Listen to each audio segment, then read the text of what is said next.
입다에서 낳은 아들이었더라. 길르앗의 아내도 그 아들들을 낳았더라.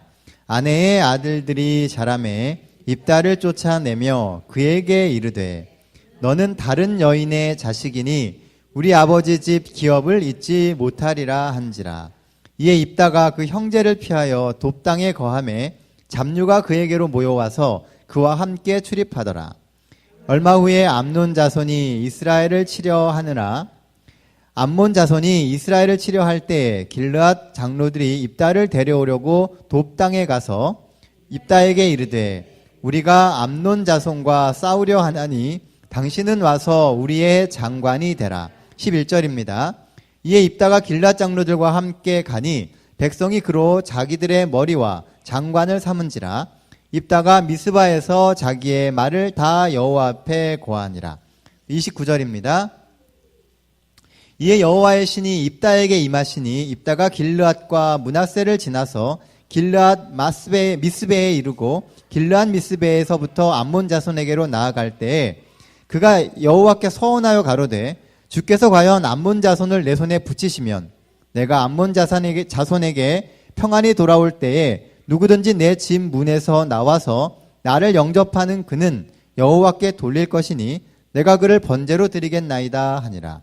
이에 입다가 암몬 자손에게 이르러 그들과 싸우더니 여호와께서 그들을 그 손에 붙이심에 아로엘에서부터 민닛에 이르기까지 20성읍을 치고 또 아벨그라밈까지 크게 도륙하니 이에 암몬 자손이 이스라엘 자손 앞에 항복하였더라. 입다가 미스바에서 돌아와 자기 집에 이를 때에 그 딸이 소고를 잡고 춤추며 나와서 영접하니 이는 그의 무남 동료더라. 자, 오늘 읽은 본문에 나오는 인물은 입다입니다. 우리가 입다에 대한 말씀을 이렇게 읽으시면서 떠오르는 인물이 하나 있지 않습니까? 입다의 탄생부터 시작해서 그가 살아가는 이야기. 서자로 태어나서 적자인 아들들한테 따돌림을 당하고 집을 나와서 건달의 우두머리가 된다. 하지만 결국 나라를 위하여 백성을 위하여 큰일을 하는 위인이 된다. 누구 이야기입니까? 아니, 딱 떠오르는 인물 없으세요? 저는 입다 이야기를 읽으면서 이 한 인물하고 딱 떠오르면서 겹쳤습니다. 누구요? 홍길동이요. 똑같습니다. 그쵸? 서자로 태어나서 적자들에게 미움을 받다가 쫓겨나와가지고 자신만의 이렇게 무리를 만들죠. 그리고 나라를 위해서 또 이 사람들을 위해서 본인의 목숨을 걸고 열심히 일을 하는 그런 모습을 보게 됩니다. 그러나 이 홍길동과 입다하고의 결정적인 차이가 하나 있습니다. 그게 뭐냐 하면 누구를 위해서 사느냐는 겁니다. 홍길동은 자기를 위해서 삽니다. 자기의 명예를 위해서. 반면에 입다는 하나님을 향한 믿음이 있었습니다.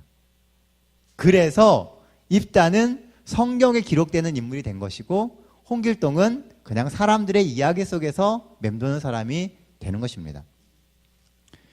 열악한 환경을 깨뜨리는 것은 믿음입니다. 누구나 열악하고 어려운 환경 가운데 빠질 수 있어요. 그런데 그 환경에서 우리가 믿음을 가지고 나아가면 그 열악한 환경을 깨고 하나님이 계획하신, 하나님이 우리에게 주시려고 하시는 궁극적인 성공에 이를 수 있다는 것입니다. 우리가 잘 아는 요셉도요. 구덩이에 빠지고 노예로 팔려가고 나중에는 감옥에도 갑니다.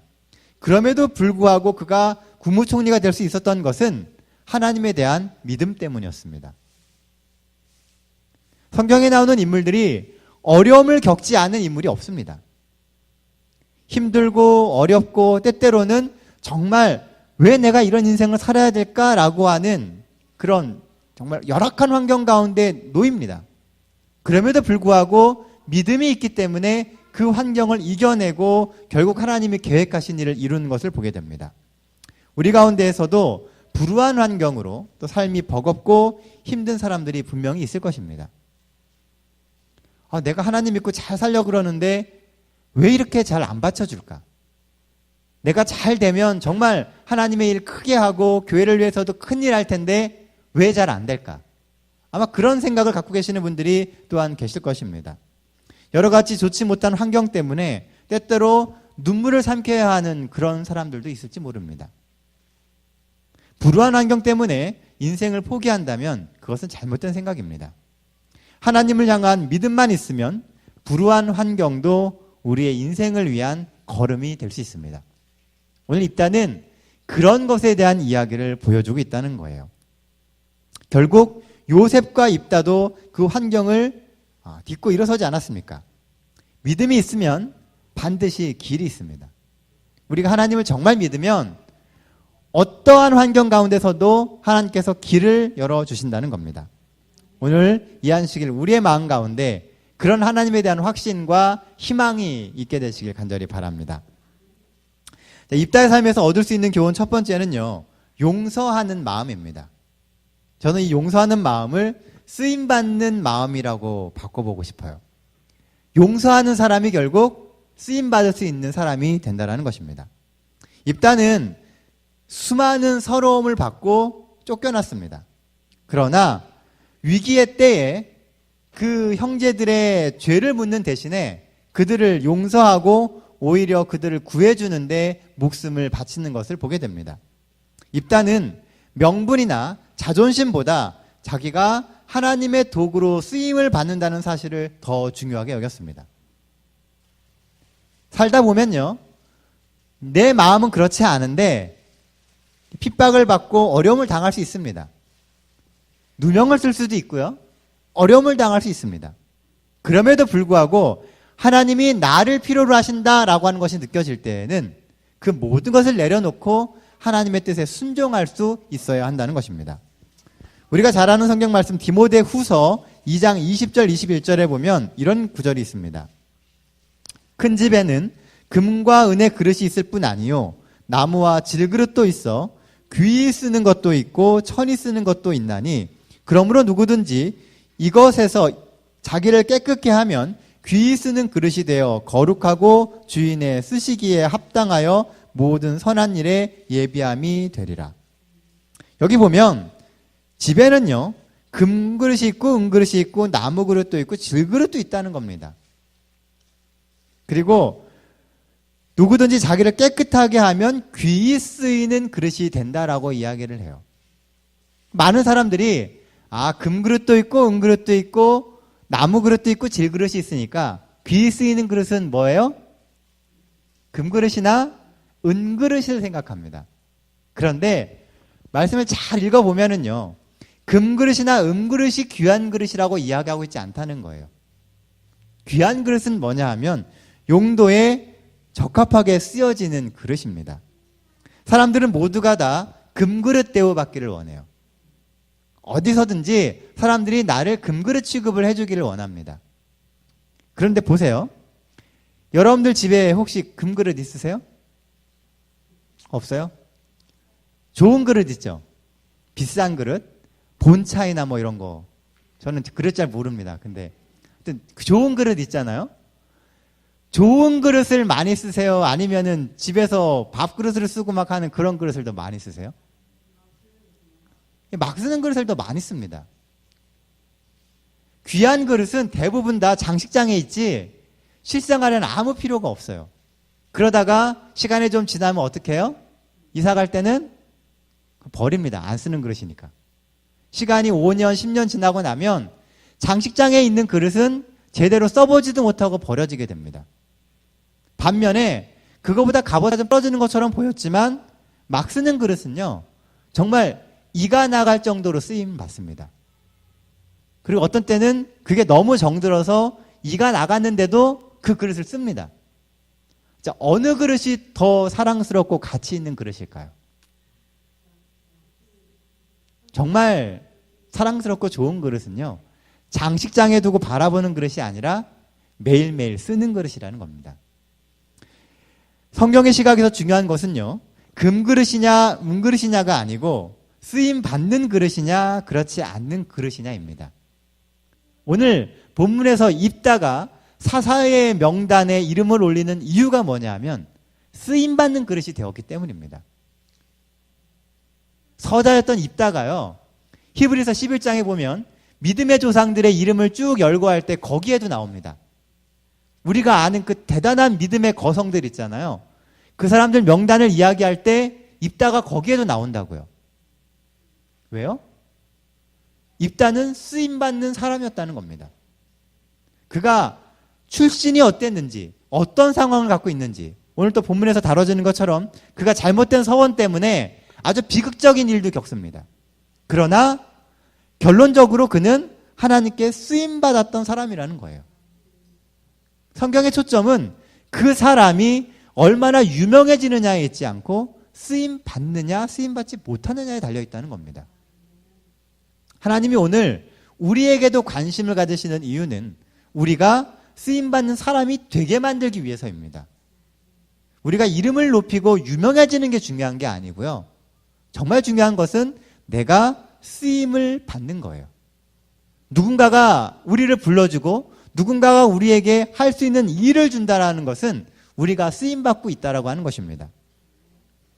성경에는 꼭 드러나는 것만이 중요한 것이 아니다라고 이야기하고 있습니다.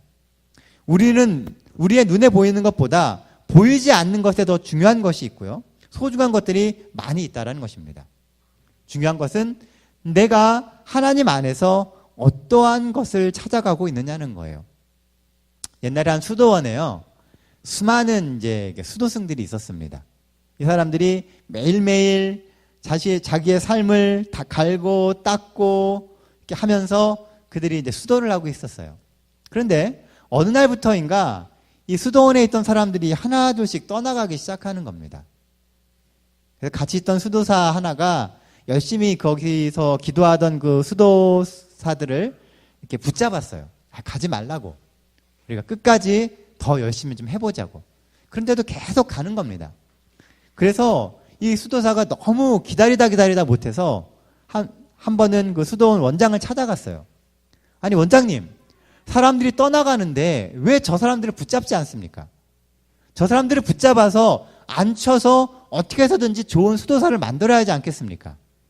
그랬더니 이 수도원 원장이 이런 얘기를 했습니다. 한 사람이 사냥개를 여러 마리를 데리고 사냥을 나갔습니다. 그런데 사냥개 한 마리가 토끼를 본 거예요. 그리고 그 사냥개가 그 토끼를 쫓아서 막 짖으면서 뛰었습니다. 그랬더니 주변에 있던 사냥개들이 어떻게 돼요? 그 소리를 듣고 또 같이 막 짖으면서 뛰었습니다. 그런데 한참을 뛰다 보니까 사냥개들이 한 마리씩 두 마리씩 돌아오기 시작해요. 왜요? 토끼를 보지 못한 사냥개는 힘들고 지치면 포기하고 돌아옵니다. 그러나 토끼를 봤던 사냥개는 끝까지 그 목표물을 따라서 계속 가더라는 것입니다. 목표물을 본 사람은 끊임없이 신앙을 해가지만 그 목표물을 못 본 사람은 결국은 떨어져 나간다는 것입니다.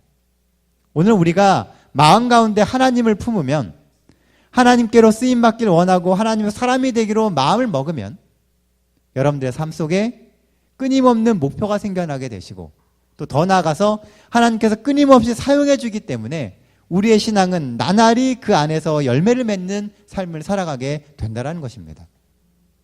여러분들이 무엇인가 하나님을 향해 나아갈 때 하나님 역시 여러분들에게 끊임없이 할 수 있는 것들을 주십니다. 제가 옛날에 처음에 목회 나와서 이 강원도의 그 철원에서 목회를 했었습니다. 철원에서 조금 더 올라가면 김화라고 하는 곳이 있어요. 김화 들어보셨나요? 앞에 북한 땅이 보이는 곳입니다. 이게 그 김화에서 처음 이제 결혼해가지고 목회를 할 때였는데요. 교회를 딱 갔는데 교인이 딱 두 분 계십니다. 80대 되신 그 예배소장님. 그리고 교인이 없어요. 그래서 이제 뭐 여러 가지 이렇게 일을 해가다가 그때 이제 막 결혼해서 얼마 안 된 때였기 때문에요. 이렇게 의욕이 아주 불탔어요, 정말로. 그래가지고 이것저것 다 해보려고 정말 시도를 했습니다. 뭐 동네 사람들이랑 같이 나물도 뜯으러 가보기도 하고요. 뭐 이렇게 해갖고선 동네에 있는 아이들을 이제 안식일에 한 20명 정도씩 모으게 됐어요.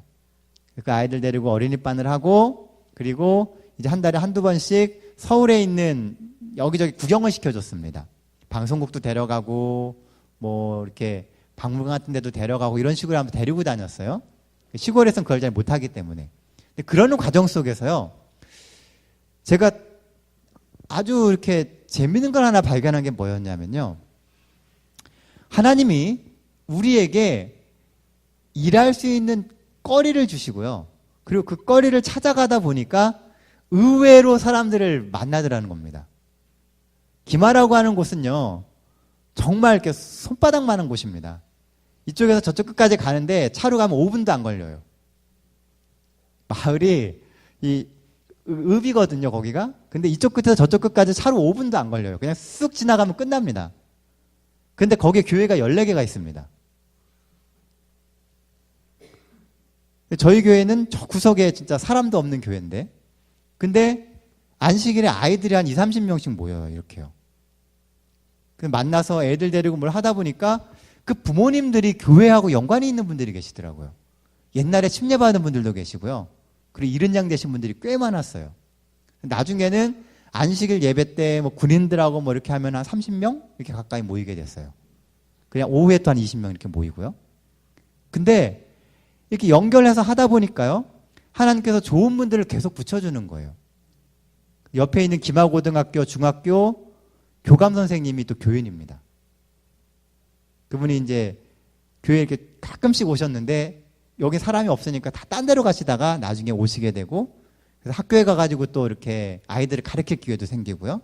이렇게 하면서 점점 이렇게 넓어지더라고요. 우리가 아무것도 없다고 느낄 때 하나님을 믿고 하나님이 주시는 기회에 최선을 다하다 보면요, 하나님이 조금씩 돌파구를 열어주시고, 또 그 너머에 보면은 하나님이 준비해 놓으신 참 좋은 길들이 있습니다. 아무것도 없는 창고 같은 조립식 건물이었는데요, 옛날에 목회하던 교회 집사님이 지나가시다가 교회를 이렇게 찾아오신 거예요. 그리고 그 자리에서 교회 간판을 세우라고 120만 원을 주셨습니다. 그래서 교회 간판을 세웠어요. 종탑도 세우고. 근데 교회는 이렇게 밭 한가운데 있었거든요. 그러니까 좀 그래요. 그래갖고서 있으니까 마침 뒤에 하천 공사를 하다가 이렇게 흙을 이렇게 퍼내잖아요. 근데 갖다 버리려면 힘들잖아요. 그래서 제가 저희 뒷뜰에다 버리라 그랬어요. 그리고 뒷뜰이 갑자기 밭이 다 차가지고요, 주차장이 됐습니다. 근데 흙만 있으니까 안 좋잖아요. 근데 마침 또 동네에 아이들하고 연결되는 분 중에 이 레미콘 회사 이렇게 하시는 분이 계셨어요. 그래서 레미콘 5트럭을 30만 원에 샀습니다. 그래갖고서 뒤에를 다 포장을 해주셨어요. 그 주변에 보면 이렇게 열리는 길들이 있더라고요. 우리는 답이 없고 아무것도 안 된다고 느낄 때 하나님께서는 연결될 수 있는 길들을 열어주셨습니다. 제가 그때 월급이 30만 원이었습니다. 한 달에. 뭐 이렇게 세금 내고 11금 떼고 11금 안 뗀 값이 30만 원이었거든요. 다 떼고 헌금하고 하면 11만 원 남았어요. 결혼해서 둘이 사는데 11만 원 가지고 살았습니다. 집사람이 그때 창민이 이제 임신해 갖고 막 있을 텐데 제가 그때 뭘 하나 사줄 수가 없는 상황이었어요. 근데 군인들이 있어가지고요. 이 군인들 부모님들이 면회를 오십니다. 면회를 교회로 오시는 거예요. 군인들이 한 10명 이렇게 출석하니까. 오시면서 뭘 사오세요. 그럼 군인들이 먹고 항상 남습니다. 그래서 뭐 귤도 먹고 뭐도 먹고 이랬던 기억이 있어요. 하나님께서는 우리가 생각하는 그 가장 좋은 길로 하나님이 항상 열어주시는 것을 보게 됩니다. 나는 왜 이렇게 힘든 상황에 있을까라고 생각하는 게 아니라 여기에도 하나님이 분명히 뭔가 뜻이 있을 거야 라고 생각하니까 길들을 열어주시더라는 거예요. 우리 성도님들께서도요, 혹시 어려운 상황이나 힘든 상황 가운데 있다 그러면 여러분들이 마음을 바꿔서 하나님이 여기서 무엇을 우리에게 주시려고 하는가를 한번 생각해 보게 되시길 바랍니다.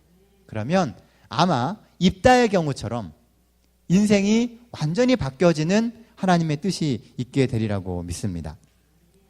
또한 우리가 본문에서 살펴볼 수 있는 또 다른 이야기는요, 우리를 서운하게 하는 사람들에 대해서 용서하는 마음을 가지라는 거예요. 입다는 자기를 서운하게 했던 그 사람들을 용서했습니다. 입다처럼 쓰임받는 그릇이 됨을 선택하는 것은요, 자신이 바라본 하나님이 내 마음속에 있기 때문에 그렇습니다. 세상에는 우리를 서운하게 하는 사람들이 참 많아요.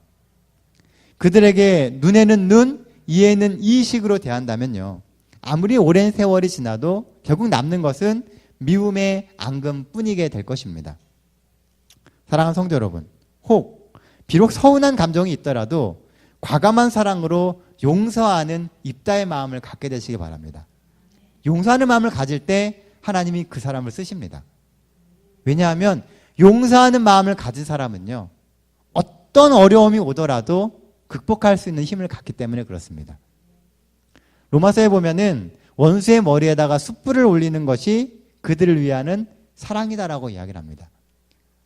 나의 원수가 있을 때 그 사람에게 잘해주게 되면 그것이 그 사람의 머리 위에 숯불을 넣는 것과 같다라고 이야기를 해요. 세상의 사고방식으로는 눈에는 눈, 이에는 입니다. 받은 대로 갚아주는 거예요. 그런데 받았는데 그것을 사랑으로 갚아주면 그것이 그들에게는 짐이 되고 부담이 되어서 결국은 그 사람이 우리와 친구가 되게 만든다는 것입니다. 이것은 우리가 갖추어야 할 성도의 삶의 덕목 중 하나입니다. 하나님을 섬기는 마음으로 이웃을 용서하고 사랑하게 되시는 우리 동백교회 모든 성도님 되시길 간절히 바랍니다. 자, 본문에서 살펴보게 될 두 번째 이야기는요, 경솔한 서원은 화를 자초한다는 것입니다. 서원이라고 하는 것은요, 하나님께 약속하는 거예요. 그런데 우리는 이 서원을 조심해야 된다는 것입니다. 입다는 하나님께 제물을 바치는 것이 전쟁에서 하나님의 도움을 받을 수 있는 최선의 방법이라는 생각을 갖게 되었어요. 왜요? 그게 세상의 가르침에서 가르치는 거였기 때문입니다. 입다가 살던 그 시대는 이방 종교들에서는요, 자신의 소중한 것을 제물로 드리면 신이 감명받아서 그걸 들어준다라고 하는 것이 일반적으로 있었습니다. 그래서 자신의 아이를 제물로 드리는 일들이 종종 있었어요. 입다는 그런 사회 가운데 살았기 때문에요, 그것이 너무나 자연스럽게 그의 사고방식 속에 들어와 있었다는 겁니다. 그래서 하나님도 내가 소중한 것을 바치면, 제물로 바치면 하나님이 더 잘 들어주실 것이다 라는 생각을 가졌다는 거예요.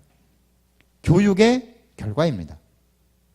하나님을 믿는 사람도 세상의 교육의 영향력 때문에요, 자칫 잘못하면 그런 생각을 갖기 쉽다는 겁니다. 세상적인 사고방식으로 하나님을 판단하게 된다는 것이죠. 입다는 그렇게 되면서 하나님께 경솔한 서원을 하게 됩니다. 결국 그것이 입다의 인생에 있어서 가장 비극스러운 일을 만들게 되는 것을 보게 돼요. 고통을 수반하는 희생이 항상 옳지는 않습니다. 하나님은 여러분들이 행복하기를 바라시지 고통당하기를 원하지 않으신다는 거예요. 하나님이 우리 보고 가라고 하는 길은요, 우리가 고통스럽게 가는 길이 아니라는 겁니다. 있는 환경 가운데서 우리가 할 수 있는 최선의 것으로 하나님과 관계를 맺어가는 것이 하나님이 우리에게 원하시는 방법이라는 거예요. 그것은 오히려 하나님의 은혜를 자신의 희생의 보상으로 착각하게 만들 수 있습니다.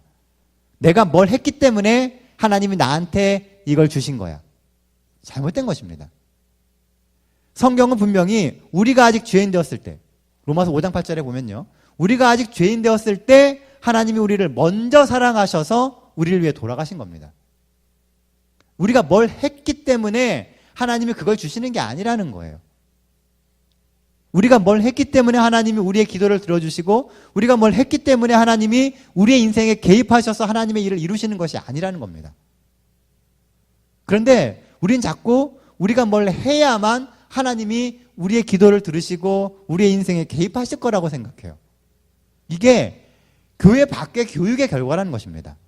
뭘 안 하면 생존할 수 없다라고 계속 가르치거든요. 하나님은 뭘 하라고 하시는 게 아니라 하나님 편에 서 있으라고 이야기하시는 겁니다. 하나님이 쓰려고 할 때 그 손에 잡히라는 겁니다. 그 손에 놓여지고 그 일을 하라는 것입니다. 그러면 그것이 곧 하나님이 쓰시는 방향으로 우리를 키워가게 되시고 결국 그렇게 성장해서 우리가 하나님의 일을 이루는 사람이 되게 만드는 것입니다. 또 이러한 희생은 때때로 우리의 삶에 있어서 우리의 신앙의 큰 시험거리가 될 때가 있습니다. 내가 이만큼 했는데 하나님이 왜 내 인생을 이렇게 만드실까? 이렇게 했는데 또 이렇게만 해주시면 내가 이렇게 하겠습니다. 사람들은 하나님과 거래하는 것을 참 좋아합니다. 또 거래를 하면은 왠지 좀 그게 더 잘 이루어질 것처럼 느껴지기도 합니다.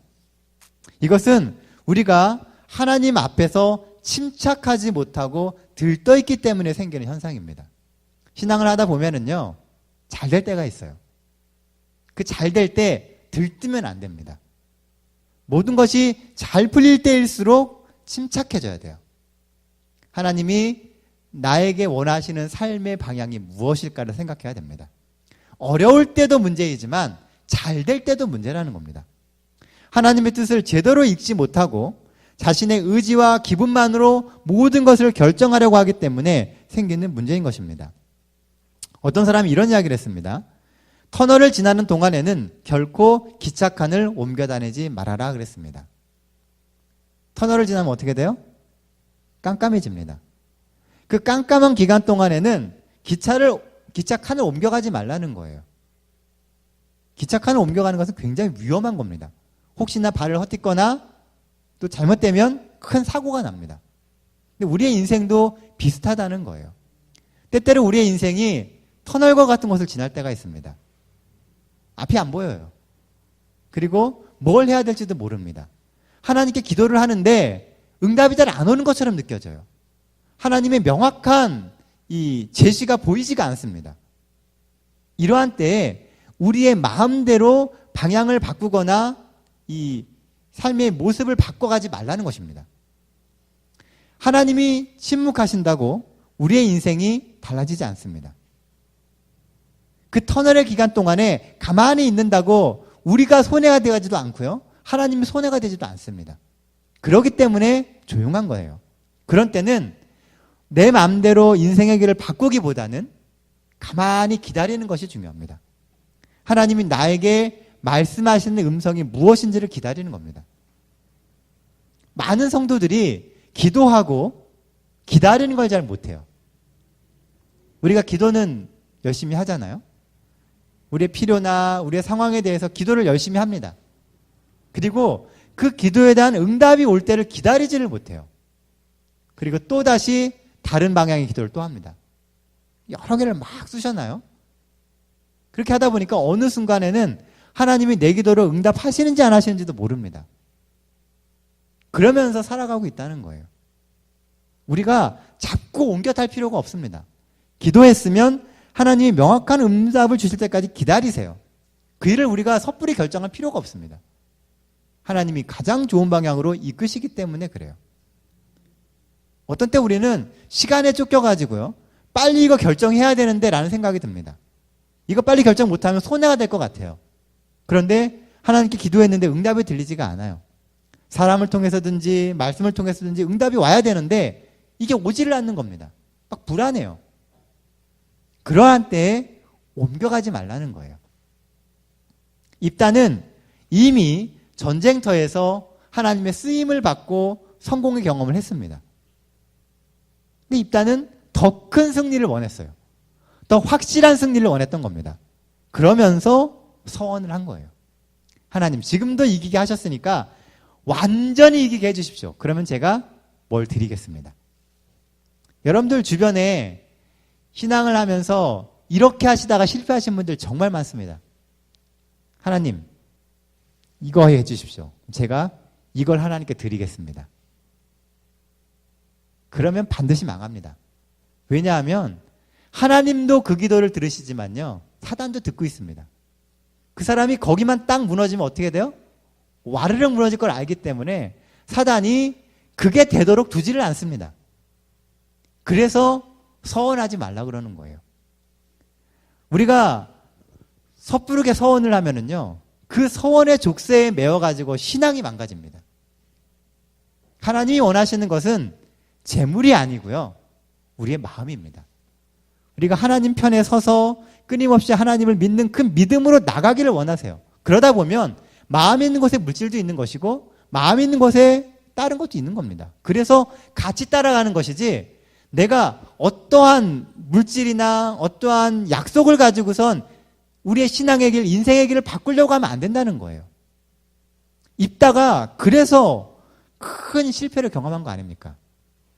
입다가 제물로 누굴 드렸어요? 자기 딸을 드렸습니다. 하나밖에 없는 무남동녀 딸을 하나님께 서원했기 때문에 드려야만 했다는 거예요. 오늘 우리의 인생에 있어서요, 중요한 것은 서원이라는 형태로 얽매이는 것이 하나님의 뜻이 아니라는 것을 아는 것입니다. 사랑하는 성도 여러분, 모든 문제는 하나님께 달려 있습니다. 하나님의 약속의 이행은 우리의 신실함 때문도 아니며 우리에게 어떠한 공로가 있기 때문도 아닙니다. 우리의 삶에서 하나님의 순수성을 믿는 믿음의 자리를 마련하심으로써 성급하게 하나님의 자리를 우리가 가로막는 그런 과오를 범하지 않게 되시길 바랍니다. 하나님이 여러분들을 위해서 움직이십니다. 하나님이 우리를 위해서 더 나은 계획을 준비하고 계시다는 거예요. 그걸 믿으시고 기도하고 기다리십시오. 하나님이 답을 주실 겁니다. 그리고 그렇게 하나님의 답이 올 때 여러분들이 움직이시기 바랍니다. 그러면 하나님이 준비해 놓으신 이 평탄대로가 여러분들의 인생 앞에 있게 됨을 깨닫게 되실 것입니다. 본문에서 보게 될 마지막 세 번째 이야기는 약속의 이행에 대한 것입니다. 신명기 23장 21절로 22절에 이런 말씀이 있어요. 내 하나님 여호와께 서원하거든 갚기를 더디하지 말라. 내 하나님 여호와께서 반드시 그것을 내게 요구하시리니 더디면 내게 죄라. 내가 서원치 아니하였으면 무죄하리라마는 내 입에서 낸 것은 그대로 실행하기를 주의하라. 서원이 이루어지게 되면 그 다음에는 지켜야 된다는 거예요. 왜냐하면 그것이 하나님과 우리 사이의 약속이기 때문입니다. 서원을 안 했다면 문제가 없지만 서원을 했다면, 그것이 우리의 믿음의 표현으로 서원을 했다면 그것을 지키는 데 최선을 다하라는 거예요. 왜냐하면 그것이 곧 우리가 시험에 들지 않는 길이 되기 때문에 그런 것입니다. 빨리 그 서원의 문제를 해결하지 않으면 나중엔 반드시 시험이 됩니다. 입다 역시도 그 서원을 했기 때문에 그것을 드리기 위한 그의 신실성이 보여지는 것을 오늘 본문에서 보게 됩니다. 우리에게 필요한 것은 하나님과의 약속에 신실한 것입니다. 우리는 하나님과의 약속에 신실합니까? 여러분들 자신에게 한번 물어보게 되시길 바랍니다. 그러나 중요한 것은 이 신실성이 입다를 큰 용사가 되게 했으며 이 입다의 하나님께 대한 신실성이 결국 히브리서 11장에 입다의 이름을 믿음의 조상들의 이름에 넣게 만들었다는 것입니다. 비록 입다가 이 경솔한 서원으로 시험에 들긴 했지만 그 서원을 지키기 위해 노력했기 때문에 입다는 더 나은 그리스도인이 되었다는 것입니다. 그런데 우리의 삶에서 하나님 앞에 신실하기가 쉽습니까? 그렇지가 않습니다. 그래서 매일매일 고민의 연속입니다. 만약에 이것이 고민이 되지 않는다면 그게 정말 문제인 겁니다. 그래서 여러분의 상태를 한번 잘 살펴보게 되시길 바라요. 내가 하나님과 기도하면서 드리는 그 기도의 내용들의 신실한가를 한번 돌아보게 되시길 바랍니다. 많은 그리스도인들이 기도할 때마다 녹음기를 틉니다. 한번 생각해 보세요. 어제 저녁의 기도와 오늘 저녁의 기도와 그저께 저녁의 기도가 얼마나 다른지. 자기 전에 하는 기도 녹음기 딱 틀면 주르르륵 나오죠. 똑같은 기도를 합니다. 무슨 기도를 했는지 기억도 나지 않아요. 그렇죠? 똑같이 그냥 틀에 매어진 기도를 한다는 거예요.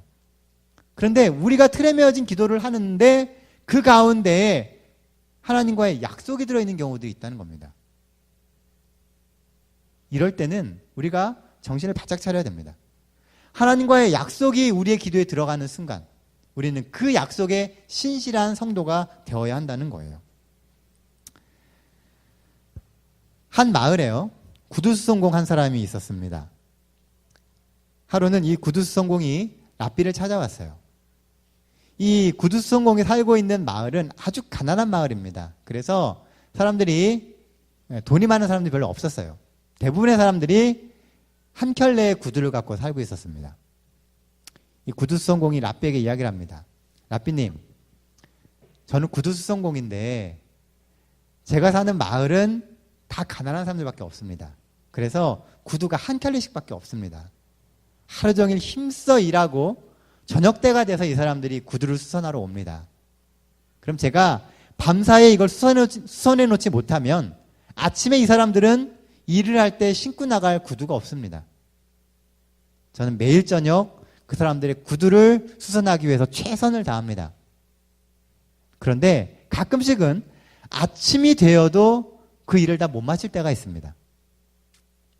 그러면 밥도 안 먹고 아침 예배도 안 드리고 구두 수선을 합니다. 정말 아침 예배라도 드리고선 구두 수선을 하고 싶은데 어떤 때는 그것도 안 되기 때문에 하나님 죄송합니다 라고 한마디 하고선 구두 수선을 할 때가 있습니다. 그런 날에는 온전히 한숨밖에 나오질 않습니다. 마음에 부담이 되고 아무것도 이루지 못할 그런 하루가 진행이 됩니다. 어떻게 해야 될까요? 여러분들은 어떻게 하시겠습니까? 랍비가 그 이야기를 듣고 이런 얘기를 했습니다. 제가 만약 신이라면, 내가 만약 하나님이라면 나는 당신이 드리는 아침 기도나 그 예배보다 당신의 한숨 소리를 더 가치 있게 여길 것입니다. 우리는 종종 그런 상황이 되면요, 잊어버리고 포기해버립니다. 나는 상황이 되지 않으니까 부담 갖지 말아야지. 그리고 그냥 끝나버려요. 이게 제일 무서운 겁니다. 상황이 안 되고 여건이 안 된다 그래서 포기하는 게 아니고요. 내가 할 수 있는 그 부분, 하나. 그리고 그렇게 못함을 안타까워하는 마음이 있을 때 그 가운데 하나님의 역사가 있는 겁니다. 돌이킬 수 없어요. 내가 할 수 있는 힘은 거기까지입니다. 그럼 거기까지는 최선을 다하는 겁니다. 그리고 나머지 부분을 하나님께 맡기는 거예요. 하나님이 그 일을 하실 수 있도록 하나님의 자리는 하나님께 드리고 내 영역은 내가 하는 겁니다.